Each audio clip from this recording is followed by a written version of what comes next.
Selon les directives européennes, l'objectif à atteindre en 2020 était de revaloriser 70% des déchets de construction et de déconstruction. Aujourd'hui, ce taux de revalorisation est de 69%. En seconde œuvre, et c'est là que réside le défi principal, ce taux est de 26% seulement. Une des solutions mises en place pour atteindre cet objectif est le développement de supports numériques.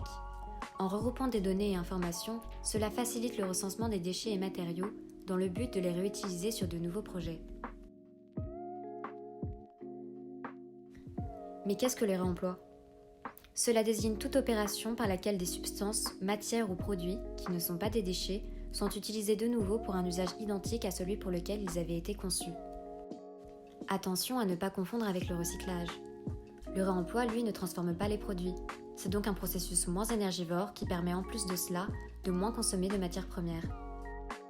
Pour resituer, le recyclage est une opération par laquelle on va traiter des éléments, considérés comme des déchets, pour les réutiliser à d'autres fins. Le réemploi ou la réutilisation des matériaux de construction existe depuis toujours. De l'Antiquité à la Renaissance, ce phénomène est plus communément connu sous le nom de spolia.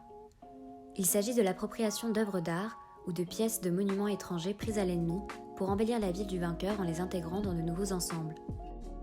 La Casa dei Crescenzi, à Rome, est une maison du Moyen-Âge qui incorpore de nombreux éléments architecturaux antiques provenant de bâtiments romains, probablement des restes de thermes de l'époque. La cathédrale Notre-Dame de Nazareth de Vaison-la-Romaine, datant du 8e siècle, possède des fondations composées de tronçons de colonnes antiques. Cependant, avec l'arrivée de la révolution industrielle, la pratique du réemploi sur les chantiers se perd progressivement. Les transports se développent et il devient plus facile d'importer des matériaux rapidement. Depuis, on a tendance à se débarrasser des déchets en les enfouissant dans le sol ou en les entassant dans des décharges, ce qui pollue énormément. Le secteur du BTP en Europe produit 227 millions de tonnes de déchets par an, la France en produit à elle seule 46 millions de tonnes. Cependant, la pratique du réemploi des matériaux se dynamise. Des initiatives voient le jour, comme les 36 fiches pratiques de matériaux facilement réemployables produites par le collectif FSRBE, auquel participent notamment les structures Bellastock et Rotor. Les architectes doivent penser le réemploi tôt dans leur projet afin de l'insérer au mieux dans les réflexions, et ce que ce soit dans la création d'un nouveau projet et dans le choix des matériaux réemployables à proximité, ou pour de la déconstruction avec un renseignement en amont des matériaux qui seront disponibles à récupérer. Comme le dit Steven Bakers, architecte expert en économie circulaire, la traçabilité que l'on commence à exiger dans le domaine de l'alimentation ou des médicaments devrait exister aussi pour les matériaux.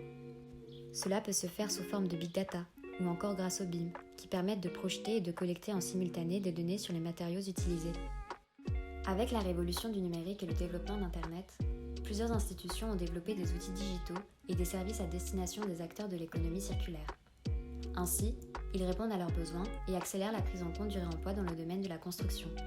Pour cela, des plateformes sont mises en place à l'échelle européenne comme à l'échelle locale. En 2019, le collectif d'architectes néerlandais Rotor, associé à la coopérative Bellastock et le bureau Atelier 4-5, crée le site Opalis. Le site propose entre autres un annuaire où sont répertoriés les opérateurs professionnels, de la documentation technique, ainsi qu'un recensement de réalisations récentes qui mettent en œuvre de façon inspirante des matériaux de réemploi.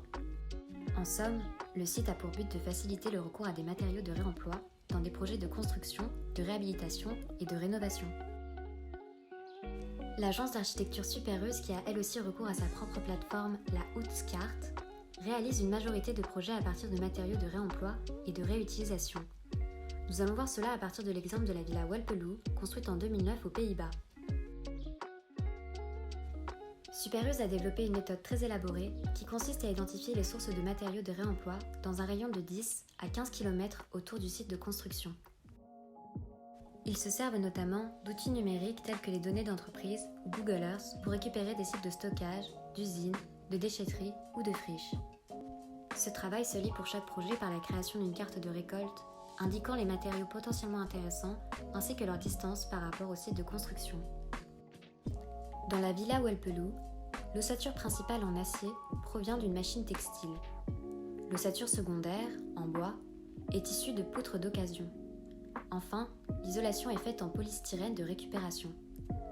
La méthode de construction est dite flexible, permettant sa déconstruction en fin de vie. L'armature en acier n'est pas soudée, mais boulonnées. Seules les fondations sont fixes. Autre exemple de réemploi développant l'idée d'économie circulaire locale, le pavillon du peuple construit temporairement à Eindhoven. Ce bâtiment éphémère a été construit intégralement à partir de matériaux prêtés par des entreprises et des chantiers de déconstruction à proximité. Les colonnes de 7 mètres de haut sont constituées de pieux de fondation en béton préfabriqués provenant d'un immeuble de bureaux démoli. La façade intérieure provient également d'un immeuble de bureaux. Le toit en verre a été emprunté à un fournisseur de serre et les tuiles imbriquées de couleurs vives sont en PET recyclé. Suite à son utilisation, le pavillon a été déconstruit et les pièces restituées à leur propriétaire d'origine. Pour conclure, on peut dire que le numérique est un support intéressant pour faciliter le réemploi dans la construction et ainsi encourager la revalorisation des matériaux. Cependant, le processus doit être développé localement dans chaque région pour limiter la production de CO2 par les transports.